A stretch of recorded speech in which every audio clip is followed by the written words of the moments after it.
Hello everyone, welcome to Sanmarga classes. ಮೇಲ್ಮೈ ವಿಸ್ತೀರ್ಣಗಳು ಮತ್ತು ಘನಫಲಗಳು ಅಧ್ಯಾಯದ 45ನೇ ಪ್ರಶ್ನೆಯನ್ನ ಗಮನಿಸಿ. ಸೊ ಇಲ್ಲಿ ಮೇಲ್ಮೈ ವಿಸ್ತೀರ್ಣ 100 π ಸೆಂಟಿಮೀಟರ್ ಸ್ಕ್ವೇರ್ ಆಗಿರುವ ಗೋಳದ ತ್ರಿಜ್ಯ ಕಂಡು ಹಿಡಿಯಿರಿ. ಸೊ ಇಲ್ಲಿ ಗೋಳದ ಮೇಲ್ಮೈ ವಿಸ್ತೀರ್ಣ ಇಸ್ ಈಕ್ವಲ್ ಟು ಎಷ್ಟು ಕೊಟ್ಟಿದ್ದಾರೆ? 100 π centimetre square.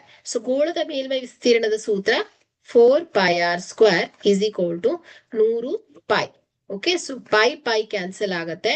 r² is equal to 100 divided by 4.